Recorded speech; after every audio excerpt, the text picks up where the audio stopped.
What's going on, guys? A welterweight matchup on the prelims of this card. Trevin Giles remains at 170 pounds and welcomes a relative newcomer, Preston Parson, to the octagon. Today we're taking a look at the matchup and we're going to break down both fighters' past fights and summarize their striking, their grappling, and try to find the best bet while keeping away from a bad bet. If you enjoy this type of video, make sure you subscribe, but let's get straight into this.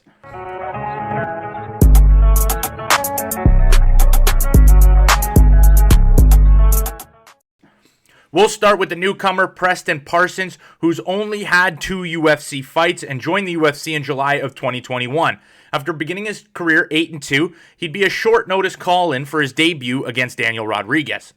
At his best, Parsons is actively grappling. Parsons has shown that he can use impressive level changes and ground game to win grappling exchanges offensively and defensively. Outside the UFC, all 9 of his wins have come by way of submission. I don't think Parsons' striking is terrible. A lot of the UFC 170-pounders are going to be sharper in these contests. Parsons is okay with exchanging heavy leather and gets into these situations a lot, but we've seen with Daniel Rodriguez, who is a sharper striker, he was able to tee off on Parsons a little bit, albeit Parsons coming in on short notice. Parsons' most recent UFC matchup was against another young fighter in Evan Elder, who was debuting at the time. Parsons' opponent is actually a 155-pounder who took the opportunity with the UFC at welterweight. Parsons switched shoes with his opponent in this one, who came in on short notice, training for another fight that would take place further down the line in another organization. On the feet, the fight was rather close in the first round. I'd give the advantage to Elder, to be honest. But Parsons, on the other hand, looked extremely comfortable on the ground.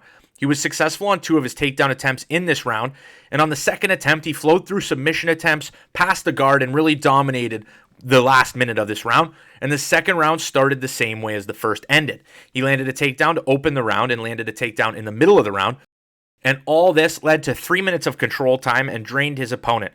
The third round again would be more of the same, a takedown attempt from Elder, and would be immediately swept by Parsons, and more ground and pound from the winning fighter on the night, Parsons, who earned himself a 30-27 victory. This showed the game plan Parsons should have coming into any of his fights. It's going to be to take his opponent down. He'll strike with them, but strike just to get the opportunity to clinch up. He's dangerous in the clinch. He's dangerous on his back. He's dangerous on top with his submission game. He's shown the submission game outside the UFC. Although he hasn't landed one in the UFC, outside the UFC, he really has made a name for himself submitting his opponents. On the other hand, Trevin Giles has a clear experience edge. Also a grappler, Giles has wins over James Krause and Roman Dolidze, and Giles has 10 UFC bouts and 3 other fights against notable UFC talent when he was main eventing in the LFA. Giles looks a lot more filled out at 185 pounds in my opinion, but he'll have to go through a tough weight cut again for this fight. Another notable thing on the Trevin side is that his hometown of San Antonio is where this fight's going to take place. Could it pose a chip on his shoulder? His last fight in Texas was a win and a fight of the night against James Krause. Giles is a well-rounded fighter. When Giles had his big successes, he'd take opponents down and rack up control time. However, recently he's gone away from it, and it's led to some bumps in the road. He's not an unbeatable grappler. He's been submitted on multiple occasions. Gerald Mearshart and Zach Cummins were both able to submit him late into fights. Striking-wise, Giles is a quick striker and loose on the feet. Giles' biggest worry is when the action picks up and he pressures forward. Moraes and Duplessis both highlighted the susceptibility, finishing him when Giles pushed forward. And they were able to fire back when Giles' chin was exposed. In Giles' most recent fight, we saw the impact of these losses as he was more cautious and avoided bigger engagements. This fight should be very close. Between the two guys, I think Giles will have a larger and more accurate striking output, whilst Parson will take advantage in the grappling. I think if the fight remains on the feet, it could be a real drag-out fight, or Parsons pushing while Giles drains the clock, lands some shots, picks him apart with a little bit of accuracy, and plays this fight till the decision. It being in Giles' hometown might push Giles' urgency a little bit, and I think that the veteran knee spots are usually a better play, and picking a side by decision might show to be a very, very large value.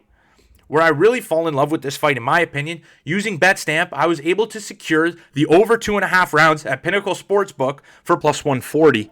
Giles has gone over that mark in 2 of his last 4 fights, and I think that the value is being added because Parsons run outside the UFC. He's had a lot of finishes, but against these higher level competitors, when he's on a full training camp, I think it's going to be tougher to finish him. And I think that a lot of his fights could make it way to decision, especially if his opponent is able to defend the grappling spots. it's going to be risky for Giles, both on the feet when Parsons throws big, because he does throw big, and when Preston puts in that grappling and the submission skills. But I think that that's the hidden spot where I really found some value. But let me know what you guys think in that comment section below. Am I making a huge mistake with this pick? Or do you guys see the same things that I'm seeing? Make sure you also subscribe to the channel. We have a great community here at Combat Sports Central, breaking down fights and looking at fighters. But that'll do it for today's video, guys. Peace out.